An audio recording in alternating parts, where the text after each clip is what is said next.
The silence in the desert is a lie. It isn't empty. It's full of the things no one else wants to hear. The sigh of the wind over sand, a sound like 1,000 forgotten ghosts. The skittering of a beetle's legs, tiny and desperate. The slow, grinding pulse of the earth itself, a heartbeat so deep it's felt more in the bones than in the ears. Elara knows these sounds. She has catalogued them, befriended them. They are the symphony of her exile. Her small research outpost is a sterile box dropped into the middle of this raw, untamed world, metal and glass, and filtered air. A fortress against the heat, the dust, and the memories that stalk her like coyotes. Sound. Everything is white and gray and ruthlessly organized. Her books on desert xerophytes are alphabetized. Her geological samples are labeled with a precision that borders on obsession, control. It's the only thing she has left. A small, pathetic kingdom of order in the vast chaos of her own life. The memory comes, as it always does, in the quiet moments just before the sun bleeds out across the horizon. It's not a flood, but a single, sharp icicle to the heart. The doctor's office, the smell of antiseptic and false hope, the word he used, barren, a word from another century, a word for soil that will not grow, a tree that will not fruit, a word for her. Then Mark, his face, a mask of careful, curated pity. I want a family, Elara, a real family, sons to carry on my name. He didn't shout. He never shouted. His cruelty was always quiet, delivered with the calm precision of a surgeon's scalpel. He'd made it sound so reasonable, so logical. As if she were a faulty appliance, he was returning, with regrets, but with a firm belief in the warranty. He had looked at her, at the woman he'd claimed to love for 7 years, and seen only a deficit, an emptiness, a failure. So she ran. She ran here, to the great empty basin of the Mojave, a place as barren as her own body, a place where nothing was expected to grow. She thought she might find a strange sort of kinship in the desolation. But the desert, she's learning, is not barren at all. It's fiercely, stubbornly alive. Every spined cactus, every nocturnal hunter, every hardy flower that blooms for a single, defiant day after a rain, they all fight. They all cling to life with a tenacity that shames her. Tonight, the air is different. It's heavy, charged. The usual symphony is muted, replaced by a low, expectant hum. A storm is coming. Not a cleansing rain, but a dry, violent thing of wind and lightning, the kind that scours the land and leaves it raw. She checks the latches on the windows, a familiar ritual, locks the door. The outpost is a self-sufficient marvel, solar-powered, with its own water reclamation system. It can withstand anything the desert throws at it. It's her own heart that feels fragile. She makes tea, the steam ghosting against the cool glass of the window. Outside, the world is fading to a deep, bruised purple. The first gust of wind hits the station with a metallic shriek, like a great bird of prey scraping its talons across the roof. Dust devils dance in the distance, ghostly whirling dervishes. She watches them, mesmerized. They are chaos made visible. A flicker of lightning illuminates the landscape in a stark, momentary photograph. Sand, rock, creosote bush, and something else. Something at the edge of her property line, near the low stone wall that marks the boundary between her small patch of order and the wilderness. She squints, her heart giving a sudden, stupid lurch. Probably just a tumbleweed, or a trick of the light. This place plays games with the eyes. Another flash of lightning, closer this time. It's not a tumbleweed. It's a shape, low to the ground, and it's moving. No, not moving, struggling. Her breath catches. A coyote? A mountain lion? They usually stay far away, deterred by the scent of human habitation. Her training, her carefully constructed logic, kicks in. Do not engage. Observe from a distance. You are not equipped to handle injured wildlife. You are a botanist. For God's sake. The wind howls, a mournful, angry sound. It throws a sheet of sand against the window with a sound like 1,000 tiny fists. She should turn away, go back to her tea, put on some music to drown out the storm. This is not her problem. She came here to be left alone, and to leave everything else alone. A pact of mutual indifference. But she remembers a different kind of indifference. The cool, polite dismissal in a doctor's eyes. The placid finality in a lover's voice. The feeling of being seen, assessed, and discarded as something not worth saving. Her hand goes to the lock on the door. This is stupid. This is reckless. This is everything she came here to escape. Another bolt of lightning cracks the sky open, and in that brutal, blue-white glare, she sees it clearly. It's a wolf, a massive desert wolf, its coat the color of sand and dusk, and it's not alone. It's curled around something small, a bundle. Her mind refuses to process it for a second. It's impossible. It makes no sense. The wolf lifts its head, and even from this distance, she can see the exhaustion, the desperation. It's not a threat. It's a plea. It's dragging itself, pulling the bundle with it, toward her light, toward her door. Her throat is tight. The carefully built walls of her solitude, her safety, are crumbling. Compassion, the stupid, traitorous emotion she has tried so hard to starve, is rising up in her like a flood tide. They will die out there. The storm will tear them apart, or bury them in sand. They came to her, to the only light for 100 miles. And she, who knows better than anyone what it feels like to be left out in the storm, cannot turn away. Damn it, she whispers to the howling wind, her voice swallowed by the noise. Damn it all! She unlocks the door. The wind rips the heavy door from her grasp, slamming it back against the wall with a deafening crash. Sand and grit immediately invade her sterile sanctuary, stinging her eyes, coating her tongue. She fights her way onto the small porch, leaning into the gale, her hair whipping violently across her face. The wolf is closer now, maybe 50 feet away. It sees her. Its head is low, but its eyes 7 in the swirling chaos. She can see its eyes. They are not the flat, feral eyes of a wild animal.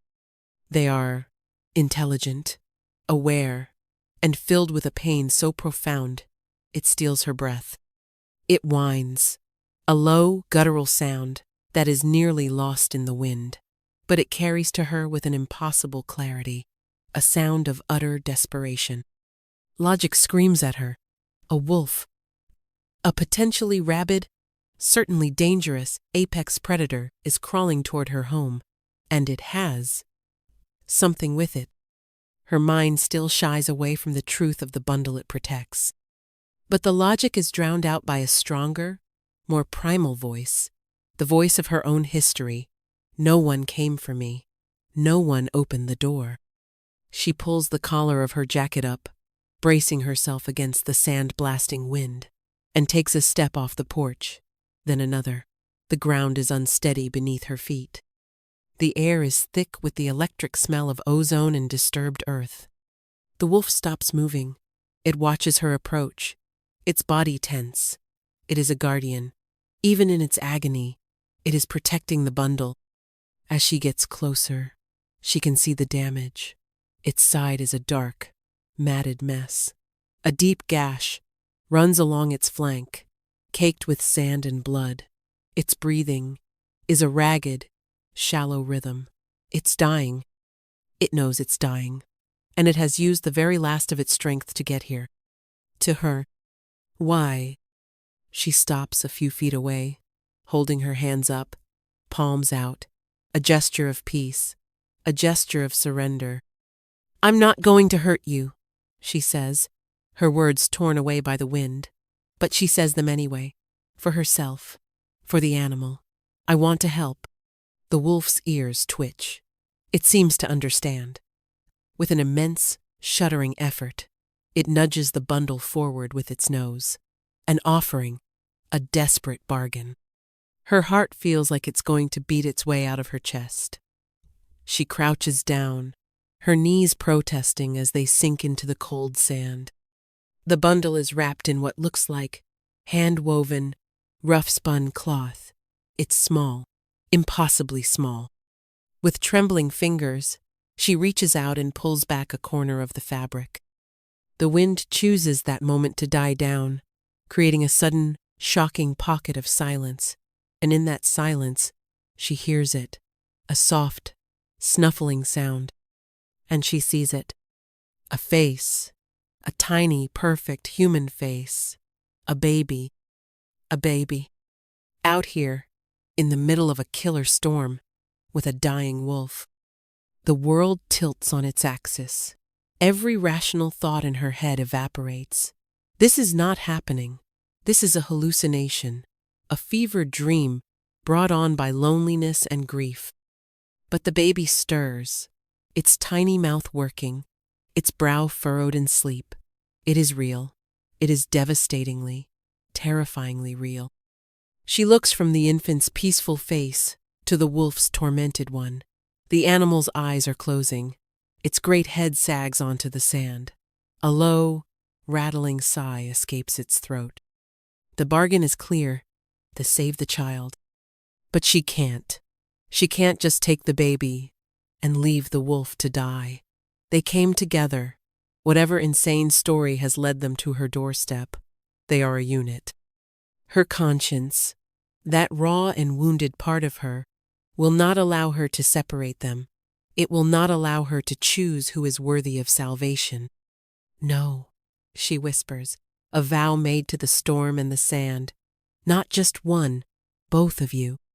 A decision, a choice made against all reason. A choice to not be the person who calculates the odds, who weighs the worthiness of another living creature. She will be better than the world that broke her. Her first move is for the baby. She scoops the bundle up. It's lighter than she expects, and so warm. The warmth radiates through the cloth, a startling living heat against her cold hands. She tucks the child securely against her chest, shielding its face from the returning wind with her own body. The baby doesn't wake. It just snuggles deeper, seeking the heat. A pang, sharp and bittersweet, twists in her gut, the phantom ache of an empty womb. She shoves it down. Now is not the time for her ghosts. Now, the wolf. It's huge, far bigger than any coyote or standard gray wolf she's ever seen in textbooks. It must weigh well over 150 pounds. She's strong, wiry from her work, but there's no way she can lift it. Okay, she says aloud, her voice strained and thin. She's talking to herself, to the animal, to the uncaring universe. Okay, we have to be smart about this. In the small shed, attached to the outpost, is an emergency sled, a heavy-duty plastic thing she uses for hauling soil samples or heavy equipment. It's her only chance. Shielding the infant with one arm, she stumbles back toward the outpost, her mind racing. Get the sled. Get the first aid kit. Blankets. Water. Crossing the threshold back into her pristine home feels like a violation. She kicks the door shut behind her, the wind and sand now trapped inside with her. Her clean, orderly world is already contaminated. Good. Maybe it needs to be. She lays the baby gently in the center of her own bed, surrounded by pillows, creating a soft fortress. For a moment she just stares, her mind a maelstrom of fear and wonder. Then she moves. The sled is cumbersome. She drags it out of the shed, its plastic bottom scraping loudly against the concrete floor. She grabs the large, comprehensive medical kit her research grant insisted she keep. It's meant for humans, but it will have to do. Antiseptics, bandages, sutures. She throws in several old towels and a thermal blanket. Going back out into the storm, is even harder the second time. The wind seems angrier, more personal. It fights her every step of the way as she drags the sled toward the dark shape on the sand. The wolf has not moved. She fears for a moment that she is too late. His breathing is almost imperceptible. "Hey," she says, her voice soft as she kneels beside its massive head. "I'm back. I'm going to help you. You just have to hold on." She places a hand, hesitantly, on its neck, behind its ear. The fur is coarse, thick with grit, but underneath it, the skin is hot with fever. A faint, thready pulse beats against her fingertips. He's still alive. Getting him onto the sled is a brutal, clumsy ordeal. It's a dead weight. She pushes and pulls, leveraging her entire body, her muscles screaming in protest. Sand gets into the wound, and the wolf lets out a pained, muffled cry that tears at her. "I'm sorry," she grunts, tears of exertion and emotion stinging her eyes. "I'm so sorry." Almost there. Finally, with one last desperate shove, the bulk of its body slides onto the plastic. She hauls on the rope, digging her heels into the shifting sand, dragging her impossible rescue toward the light. It feels like an hour, but it's probably only minutes. When she finally gets the sled over the threshold and into the house, she collapses against the closed door, her lungs burning, her body shaking with adrenaline and exhaustion. They are inside, all three of them. She has brought the storm, the wilderness, the chaos, into her sanctuary.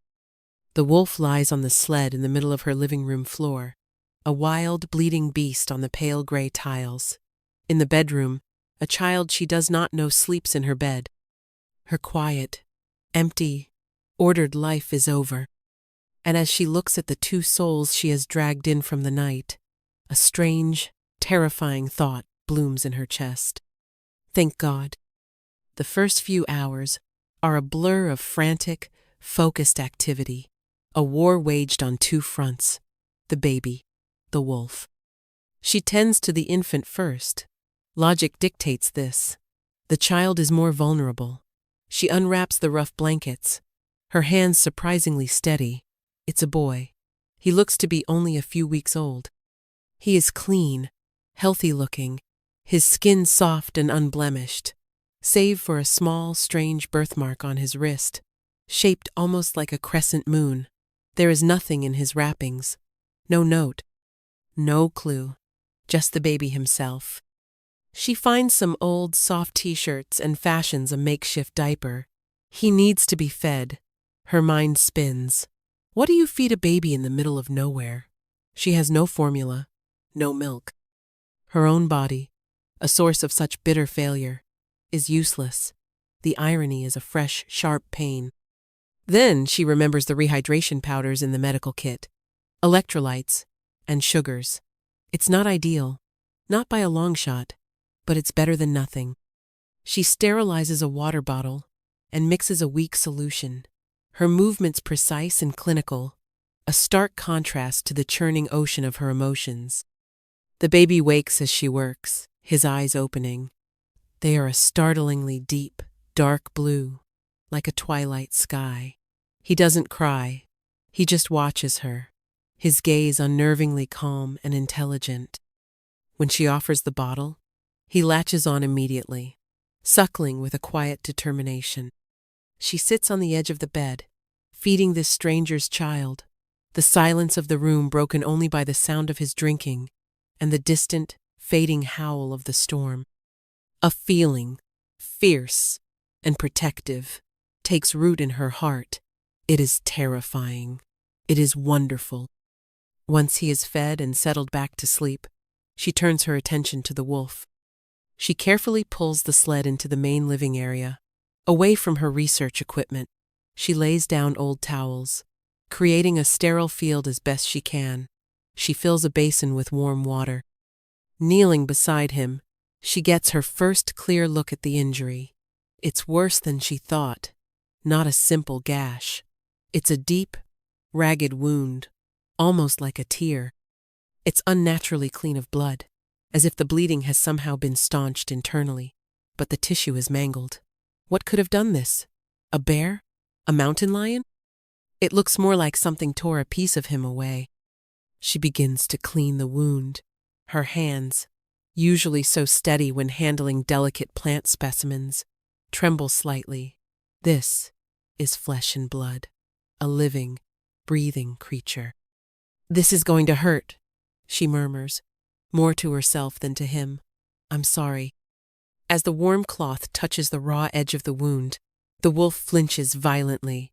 A low growl rumbles in his chest, a primal warning. His lips pull back from his teeth, long and white and deadly. Fear, cold and sharp, lances through her, as she freezes, her hand hovering over him. This is an animal, a wild thing. She is a fool. But then she looks at his eyes. They are open, focused on her face, and in their amber depths, she sees not aggression, but apology.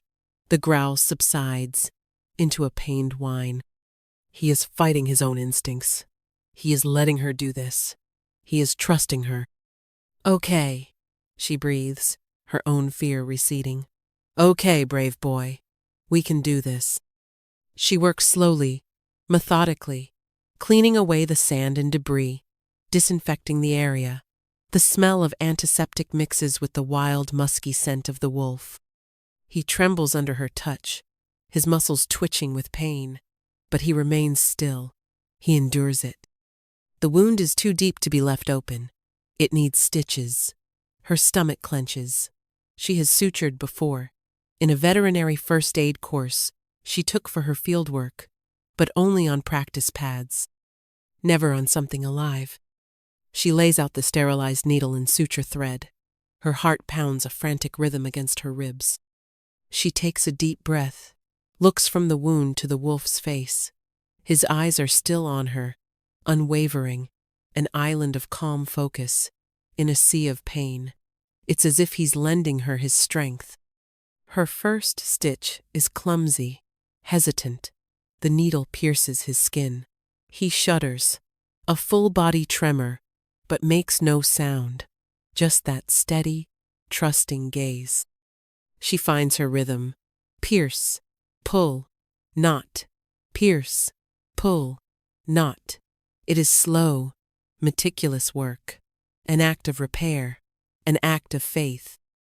The clean line of black thread, closing the terrible gap in his side, is a small victory against the chaos that brought him here. When she is finally done, her back is aching, and her hands are slick with sweat.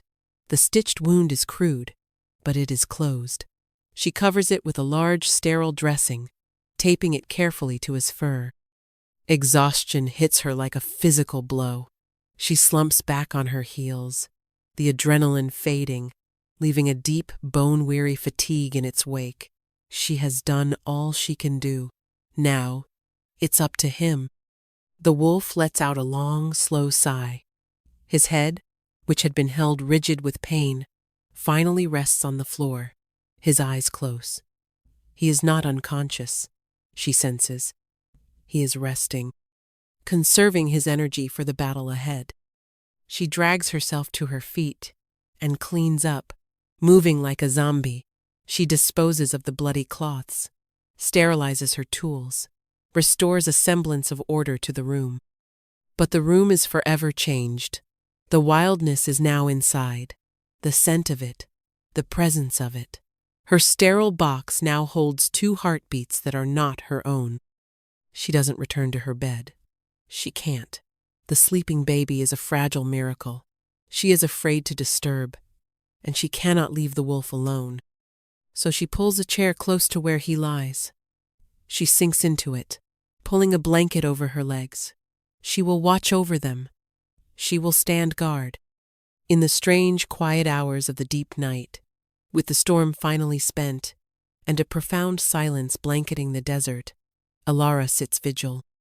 She watches the slow, steady rise and fall of the wolf's stitched flank. She listens for the soft breathing of the baby in the other room. Her life, which had been a straight, predictable line, has fractured into 1,000 impossible pieces. And yet, for the first time in a very long time, she doesn't feel broken. She feels necessary. Days begin to bleed into one another, marked not by the sun, but by a new demanding rhythm. Feed the baby, check the wolf's wound, clean the baby, change the wolf's dressing. A fragile domesticity settles over the outpost, bizarre and yet strangely natural. She names the baby Leo. It means lion. It feels right. For a child who arrived with such a fierce guardian, he is a remarkably easy baby. He rarely cries, his dark blue eyes tracking her movements with that same unnerving intelligence. He drinks the rehydration fluid, and later, a thin gruel she makes from ground oats, without complaint. It's as if he understands their situation is precarious. The wolf, she simply calls Wolf.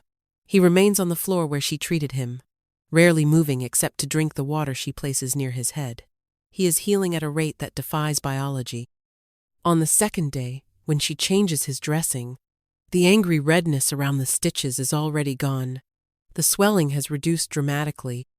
By the fourth day, the edges of the wound, which should be barely knitting together, look as if they have been healing for weeks. It's impossible. She's a scientist. She believes in data, in observable phenomena, in the laws of nature. What she is seeing breaks all the rules. There is nothing in her textbooks that can explain this accelerated regeneration. But despite the impossibility, she accepts it. She has already accepted a baby on her doorstep in the middle of a sandstorm delivered by a wolf. A little magical healing doesn't seem so far-fetched anymore. A strange sort of communication develops between her and the wolf. He cannot speak, obviously, but he listens. Oh, he listens. In the quiet afternoons, while Leo naps, she finds herself talking to him. At first, it's just practical things. Your wound looks better today, or I need to change your water. But the silence in the room invites more. The wolf's steady, patient presence is a strange sort of permission. His amber eyes, fixed on her, are like deep, still pools. She feels she can pour her own brokenness into them, and they will not overflow. So she does. His name was Mark, she says one afternoon, her voice quiet and rough. The wolf's ears prick forward. He told me he loved me. For 7 years he told me that, and I was stupid enough to believe him. She traces the rim of her cold teacup. Then the doctor said what they said. They called it a hostile, uterine environment. Isn't that a horrible phrase? Like I was at war with myself. She laughs, a short, bitter sound. Mark didn't see it as a war. He saw it as a broken product. He was so calm. He said he needed a legacy. He said it wasn't personal. Can you imagine? He erased 7 years of us and said it wasn't personal. She looks at the wolf.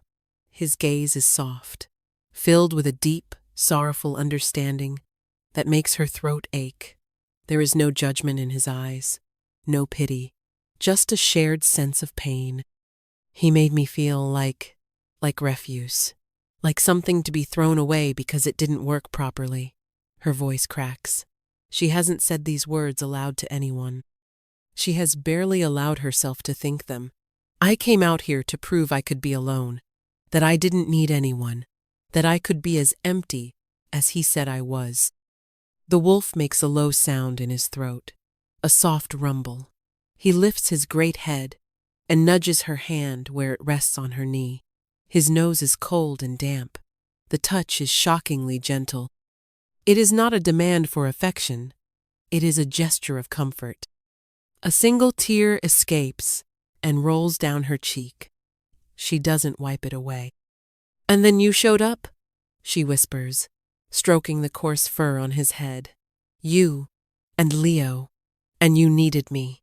You didn't care if I was broken. You just needed me."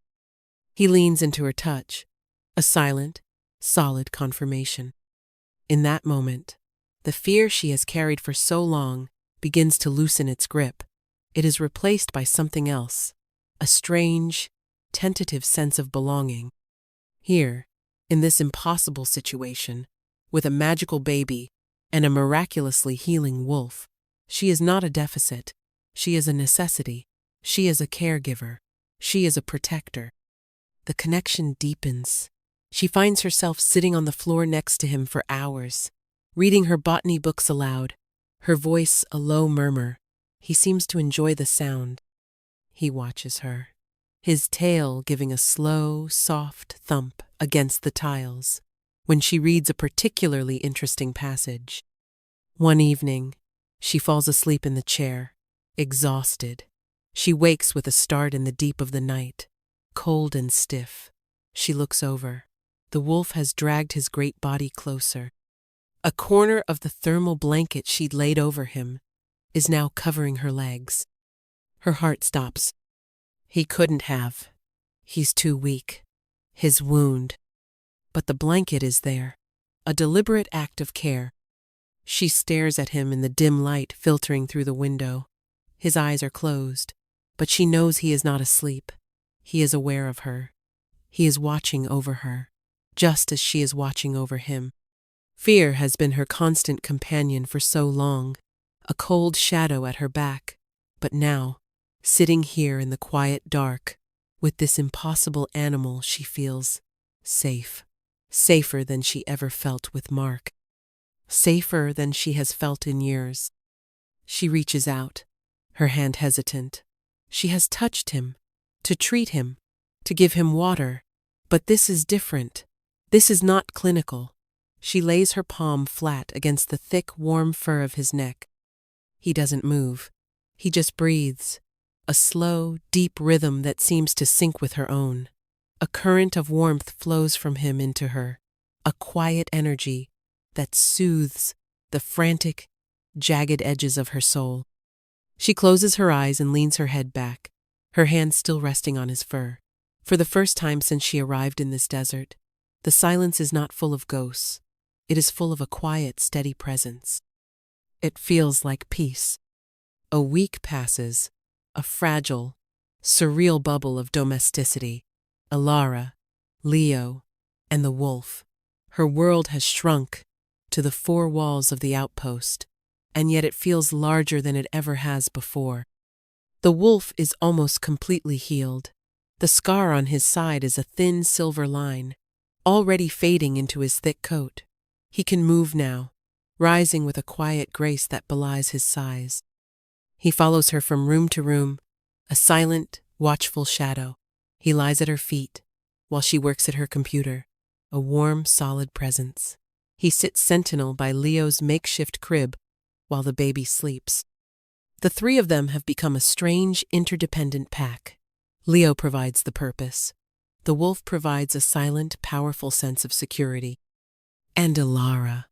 Alara is the heart, the caregiver, the one who holds them all together.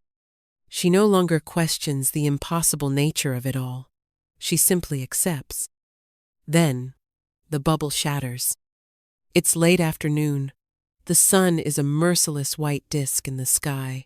A plume of dust on the horizon catches her eye. It's not a dust devil. It's a vehicle, coming fast. Ice floods her veins. No one comes out here. No one. Her supply drops are made at a designated point 20 miles away. She has no scheduled visitors, which means whoever this is not supposed to be here. The wolf is at her side in an instant, a low growl vibrating in his chest. He has seen it too. His body is tense, coiled, every line of him radiating a dangerous alertness. "It's okay," she says, her own voice tight with anxiety. She puts a hand on his back to soothe him, but it's more for her own benefit. It's probably just a lost tourist, or park rangers. But she doesn't believe it. A cold dread pools in her stomach. She knows who it is. She knows it with a sickening certainty. The sleek silver SUV, obscenely clean and out of place in the rugged landscape, pulls to a stop a few yards from her door. The engine cuts, and the sudden silence is deafening. The driver's side door opens. Mark. He steps out, dressed in expensive, tailored linen that is already starting to wilt in the oppressive heat. He shields his eyes with a manicured hand, a look of distaste on his face as he surveys her small outpost. "Ilara!" he calls out, his voice carrying the same note of strained bonhomie he always used when he was about to get his way. "I have to say, you really committed to the whole hermit thing. It's very rustic." Her heart hammers against her ribs. How did he find her? She had been so careful. The wolf's growl deepens, becoming a menacing, guttural threat. His hackles are raised. "Shh," she whispers, her hand tightening in his fur. "Stay. Please, stay. She needs to handle this. She needs to show him he has no power over her anymore." She steps outside, closing the door firmly behind her, shutting the wolf and Leo inside. She needs to protect them from him, from the contamination of his presence. "What are you doing here, Mark?" she asks, her voice colder and steadier than she feels. He gives her a smile that doesn't reach his eyes, a predator's smile. "I was worried about you. Out here all alone. It's not healthy. I found your research grant proposal. It wasn't that hard." Of course, he always had to be the smartest person in the room. "I'm not alone," she says, the words tasting like truth. He laughs, a condescending sound. "Right. You and your cacti. Listen, Laura, this has gone on long enough. I've been thinking. Maybe I was too hasty. We had a good thing. We can work on the issue. There are other options. Surrogates, adoption." Her blood runs cold. He's not here to apologize. He's here to reacquire a possession. He'd run his calculations, weighed his options, and decided that taking her back was easier than finding someone new. "No," she says, the word a stone in the hot air. His smile falters. "No? Ilara, be reasonable. Don't let your emotions cloud your judgment. This place is a wasteland. You're wasting your life pining away out here." "I'm not pining," she says, a new strength flowing into her. It's the wolf's strength, she thinks, his unwavering certainty. "I'm living, and my life is no longer any of your business. You need to leave." He takes a step closer, his expression shifting from condescension to irritation. "Don't be childish. I drove for 6 hours to come and get you. You're coming back with me." "No, I'm not." He lunges then, faster than she expects. His hand clamps around her wrist, his fingers digging in, hard, the familiar grip of ownership, the grip she thought she had escaped. "We are done discussing this," he hisses, his face close to hers, the mask of civility gone completely. Pain shoots up her arm, panic, cold and familiar, claws at her throat. She is right back where she started, weak, overpowered. But she is not the same woman he discarded. The door to the outpost explodes outward. It's not an explosion of wood, but of pure kinetic force. The wolf bursts out of the doorway. He is no longer the patient invalid, the quiet companion. He is a primal force of nature, a blur of sand-colored fur and righteous fury. His roar is not a bark or a howl. It is a sound ripped from the very throat of the wilderness, a sound of absolute, lethal rage. Mark freezes, his eyes wide with disbelief and terror. He has just enough time to let go of her wrist and stumble back a step before the wolf is on him. It happens in a terrifying, beautiful instant. The wolf doesn't bite him, doesn't tear at him. It's a show of force, a calculated display of overwhelming power.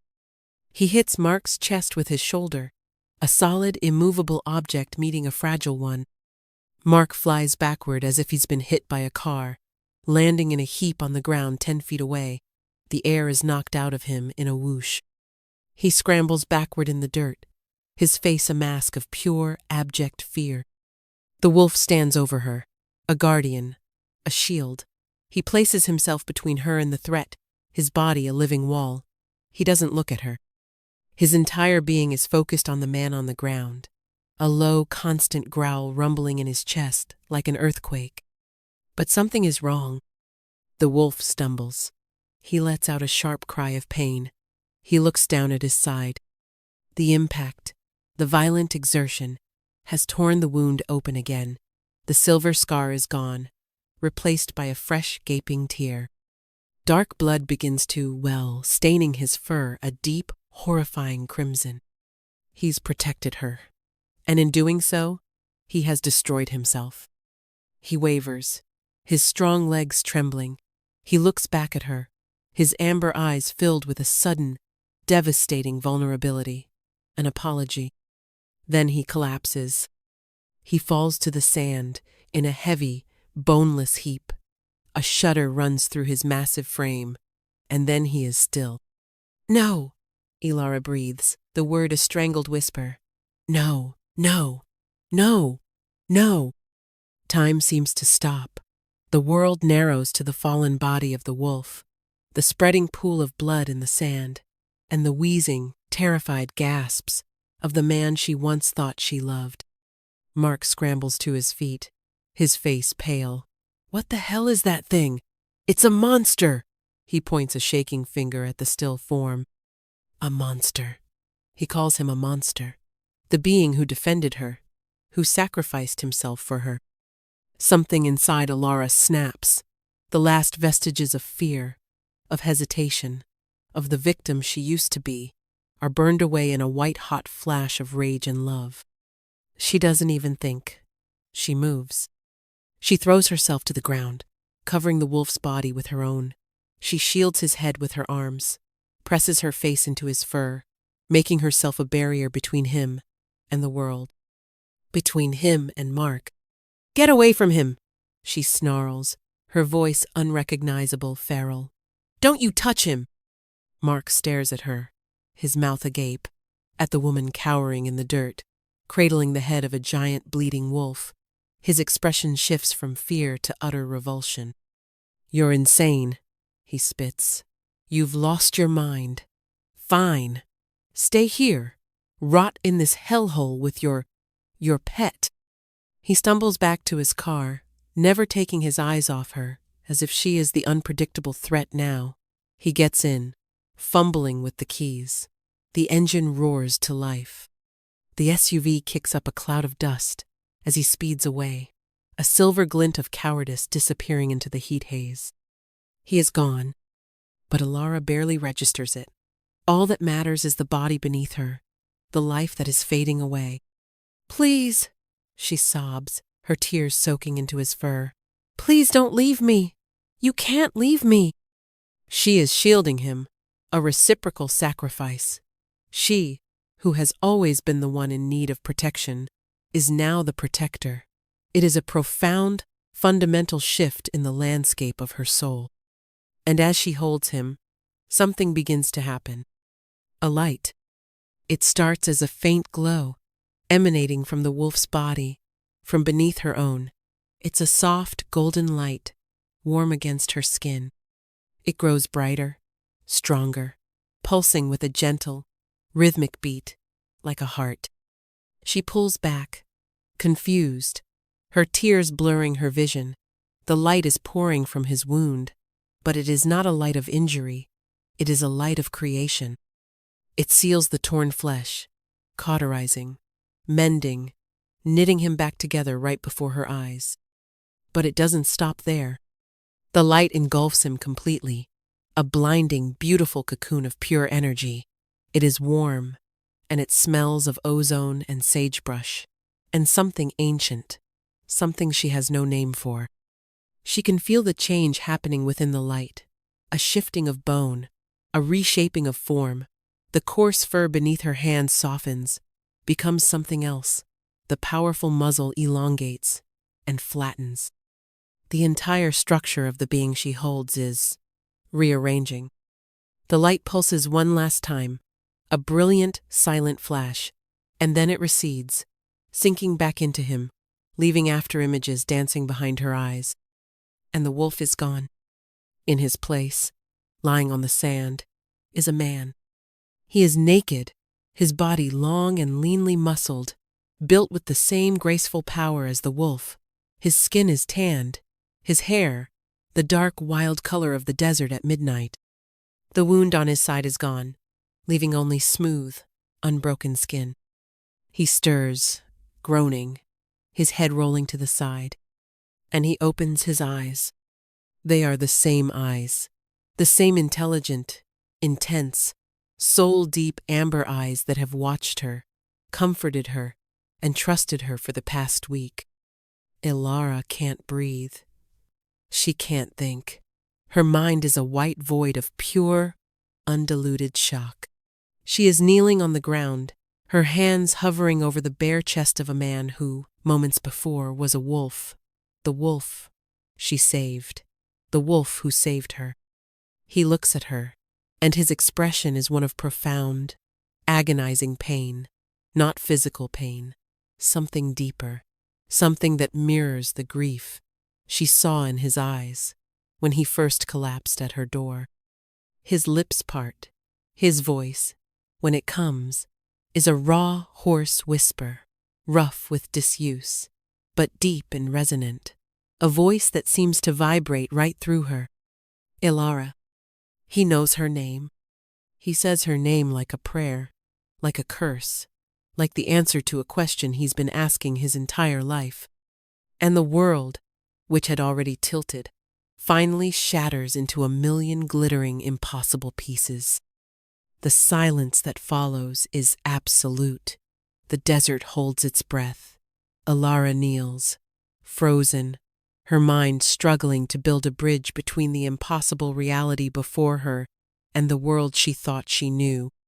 The mantha wolf lies on the sand, his amber eyes locked on hers, filled with a universe of emotions she can't begin to decipher.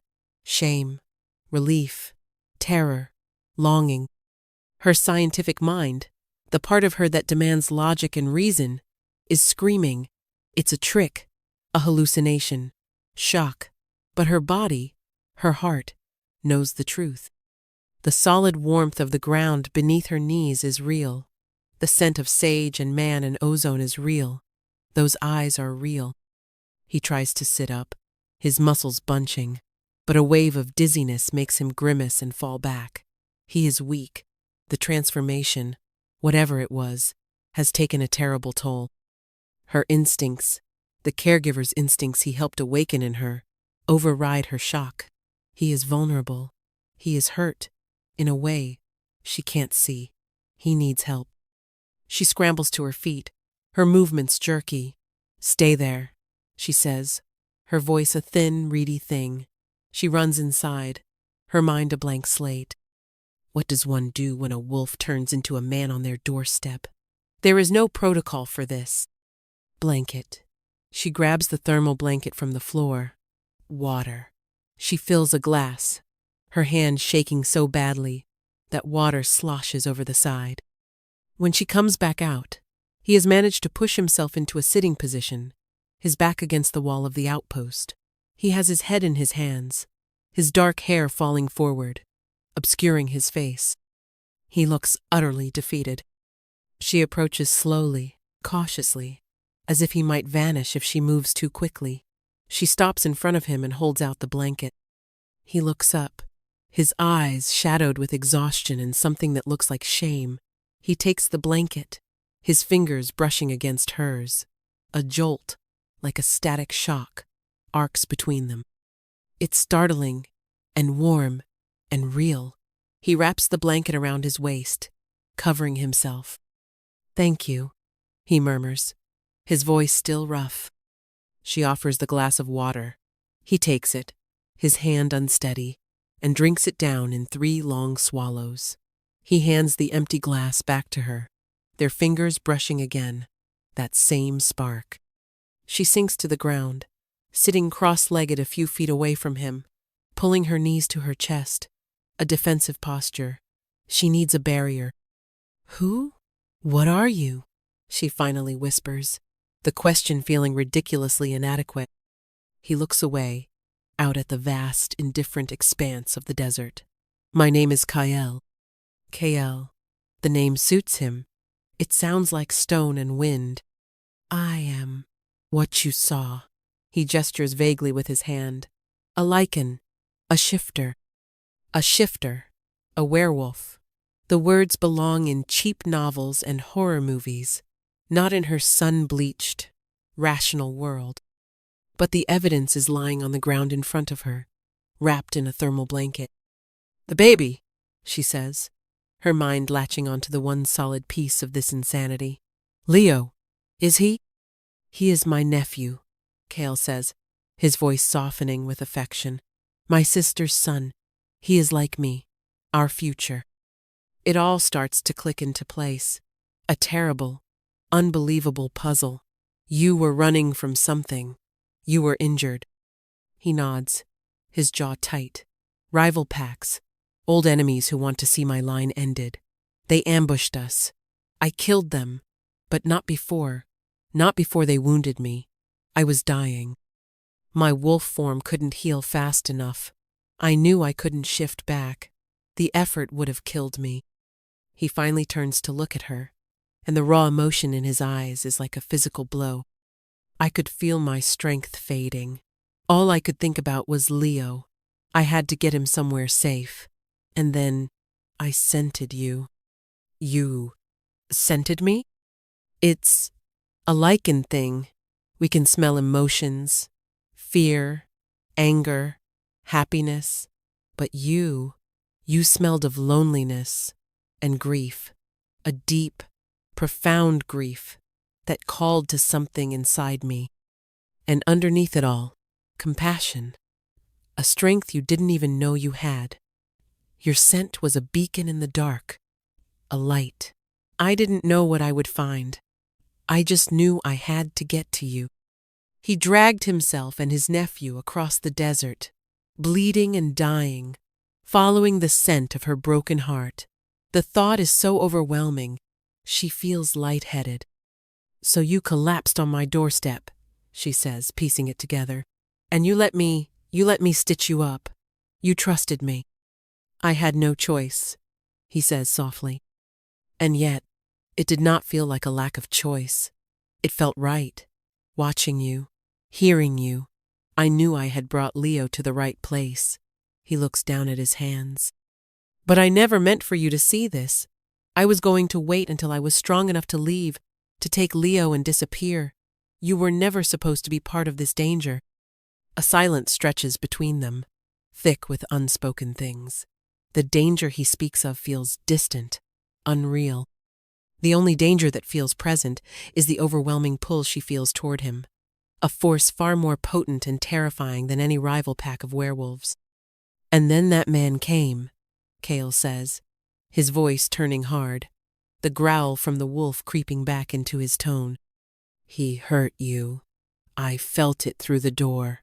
Your fear, your pain. I couldn't stay inside. My control shattered. You saved me, she whispers, and put you in more danger than you were ever in with him. He counters, his voice laced with self-loathing. Alara, you don't understand. My world is violent. It is blood and instinct and war. It is no place for a human. He is pushing her away, trying to scare her, trying to protect her from himself. The same way she tried to protect herself from the world by running to the desert. And now, he continues, his voice breaking slightly, the final truth, the reason the pull was so strong, the reason your compassion could heal me in a way my own body couldn't. He looks at her, and his amber eyes are pleading, begging her to understand, or perhaps to run. Among my kind, there is a legend, a truth, a bond that is rarer than a desert rain, a fated connection to one soul, a mate that completes us, makes us whole. We call them our anima, our soul. Her breath catches in her throat. I felt it the moment I saw you, he says, his voice dropping to a raw, vulnerable whisper. The recognition, the rightness, it was agony, lying there on your floor, a wolf, unable to speak, to tell you, unable to touch you as a man. Ilara, he says, and her name is a lifetime of longing packed into a single word. You are my anima, my destined mate. The confession hangs in the air between them, shimmering like heat haze. Destined mate, anima, and soul. The words are from a fairy tale, a myth. But the look on his face, the absolute unwavering conviction in his eyes, is the most real thing she has ever seen. All the strange feelings of the past week suddenly snap into focus. The impossible sense of safety she felt with the wolf, the bizarre comfort in his presence, the way her body and soul seemed to quiet when he was near, the spark when their skin touched. It wasn't just gratitude or Stockholm Syndrome. It was this ancient, unbelievable connection. Kale sees the struggle on her face, the war between disbelief and a dawning, terrifying acceptance. He mistakes it for fear, for rejection. His face closes off, the vulnerability replaced by a mask of grim resolve. He gets to his feet, swaying slightly, but forcing himself to stand tall. I have told you the truth, he says, his voice now flat, devoid of emotion. It's a worse sound than his anger. I have endangered you, shamed you with my presence. I will not burden you further. I will take Leo, and we will go. You can forget this ever happened. Go back to your quiet life. He turns to go back into the house, presumably to get the baby, to leave her, to walk out of her life, and leave her alone in the silence again. And she realizes, with a clarity that cuts through all the shock and confusion, that the silence he would leave behind would be 1,000 times more unbearable than the silence she came here to find. It would not be an absence of noise. It would be an absence of him. No, she says. He stops, his back to her. No, he repeats, not turning around.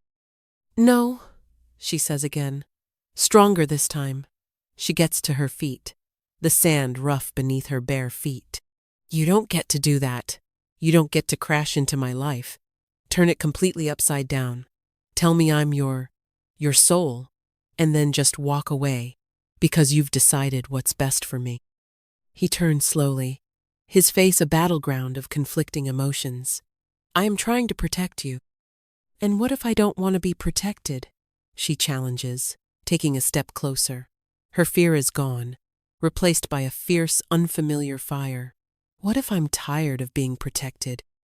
What if I'm tired of being alone? You think your world is so much more monstrous than mine? The monster in my life wore a tailored suit and smiled while he told me I was worthless.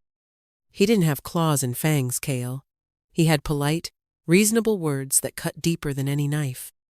She is standing right in front of him now, close enough to feel the heat radiating from his skin. She has to tilt her head back to look him in the eye. You, she says, her voice dropping, becoming thick with an emotion she can't name, are the first person, the first being, who has ever made me feel safe. You, in your monstrous wolf form, bleeding on my floor, made me feel safer than I have in my entire life. So don't you dare tell me you're a danger to me. The only danger here is you leaving. His resolve is crumbling. His carefully constructed walls are cracking under the force of her conviction. His amber eyes are wide, luminous with unshed tears. From inside the outpost, a small sound carries on the still air, a soft cry. Leo is awake. The sound breaks the spell. It's a reminder of the third member of their strange little pack, the innocent life that brought them together. Kale's gaze flickers toward the door, then back to her. A look of pure agony crosses his face. I have longed for a family, for a mate, for my anima, my whole life. It is the core of what we are. To find you, and to know that being with me will only bring you pain and danger, it is a torment I cannot describe. Then don't be with you, she says softly. Be with us. She reaches out, her hand trembling, and places it flat on his chest, right over his heart. She can feel the frantic, powerful beat beneath her palm. It feels like coming home. "I was so empty, Kale," she whispers, her own tears finally falling, hot and fast. "An empty house, an empty life, an empty womb. I came here to match my insides, and you filled my house. You filled my life. You brought me a child to care for. You made me whole. Not him, you." A single tear escapes his eye and traces a path through the dust on his cheek. He covers her hand with his own, his large, warm hand engulfing hers.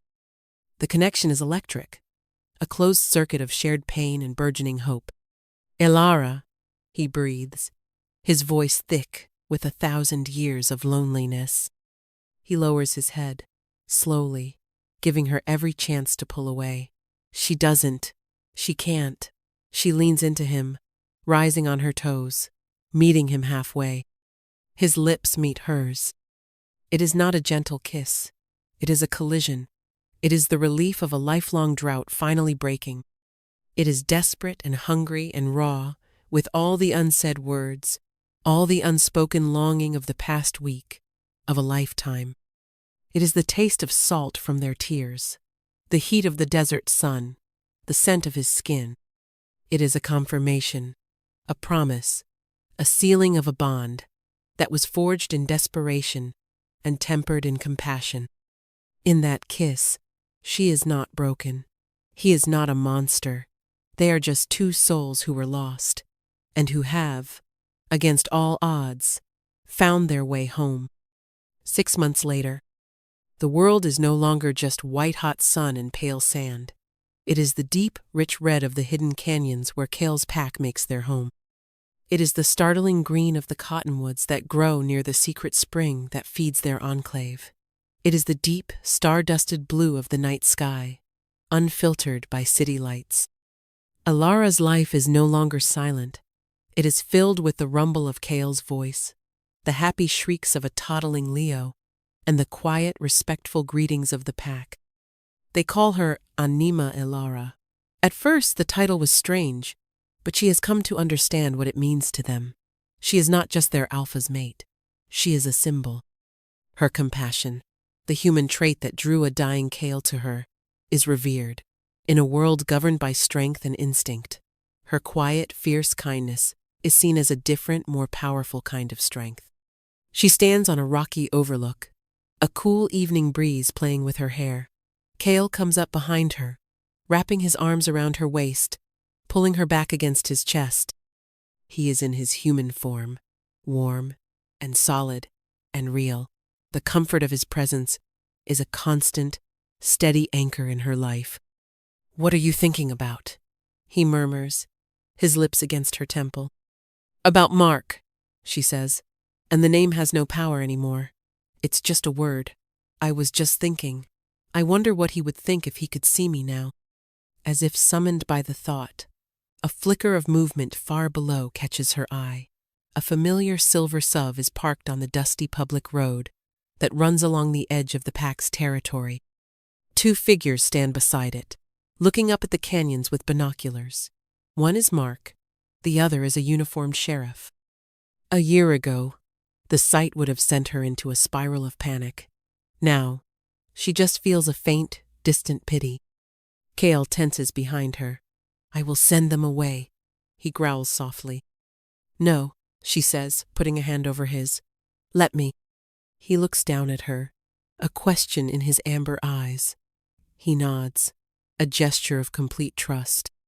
She walks down the hidden path, Kale following a discreet distance behind. A silent guardian she knows is there without looking. She emerges from the rocks onto the dusty road. Mark sees her and his face registers shock, then a smug sort of vindication. "Elara, thank God! I told the sheriff you'd been kidnapped by some cult." The sheriff, a weary-looking man with a kind face, looks from Mark to her. "Ma'am, are you here of your own free will?" Elara smiles, a calm, genuine smile. "I am, Sheriff. Thank you for your concern. This man," she gestures to Mark, "is my ex-fiancé. He has a hard time accepting that." I was worried, Mark protests, his voice high and indignant. You're living out here with those people. Just then, Leo, who had been playing with some of the pack children nearby, comes toddling out from behind a rock. He sees Alara, and his face lights up. Mama! He calls out, his little legs pumping as he runs to her. Alara scoops him into her arms, kissing his chubby cheek. He wraps his arms tightly around her neck. The word, Mama, echoes in the quiet air, a word she never thought she would hear. A word that is now the sweetest sound in the world. Mark stares at the child, at the easy affection between them. His face goes slack, his carefully constructed narrative of her pining away in lonely isolation crumbling to dust. Kale chooses that moment to appear. He walks out of the shadows of the canyon, not as a wolf, but as the alpha. He is tall and powerful, radiating an authority that has nothing to do with wealth or status. He comes to stand beside Alara, placing a proprietary hand on the small of her back. He looks at Mark, and his amber eyes are flat and cold as stone. He says nothing. He doesn't have to. The sheriff takes in the scene, the confident, serene woman, the happy child in her arms, the fiercely protective man at her side. It is a portrait of a family, whole, strong, and content. He turns to Mark. I think the lady is fine, sir. I suggest you get in your car and head back to the city. There's nothing for you here. Defeated, humiliated, Mark gets back in his car. He gives Alara one last look, a look of utter bewilderment. He is seeing a woman he doesn't recognize, a woman who is not broken, a woman who did not need him to be complete. He drives away, leaving nothing behind but a fading cloud of dust. Alara leans back against Kale, Leo snuggled between them. She watches the car disappear. The past is finally gone. Later, as twilight settles over the canyons, they sit together on the overlook, the three of them. Leo is asleep in her lap, his small hand curled around her finger, the crescent moon birthmark, a familiar, beloved sight. Alara looks out at the vast, beautiful desert that she had once seen as a mirror for her own emptiness. She had come here seeking solace in desolation, believing she was barren, a failure. But the desert was never barren. It was just waiting for the right conditions to bloom. And so was she. The thing she thought was her greatest weakness, her greatest flaw, the infertility that had cast her out, had become the source of her deepest strength. It had hollowed her out, yes, but it had made room. Room for a lost child, room for a dying wolf, room for a love so vast and wild, it could fill the entire desert. Her wound had not been a curse. It had been an invitation. It had been the start of her real story. Kyle kisses her, a soft, lingering kiss, full of love and gratitude, and a future that stretches out before them, as wide and promising as the star-filled sky. She is not alone. She is not rejected. She is home.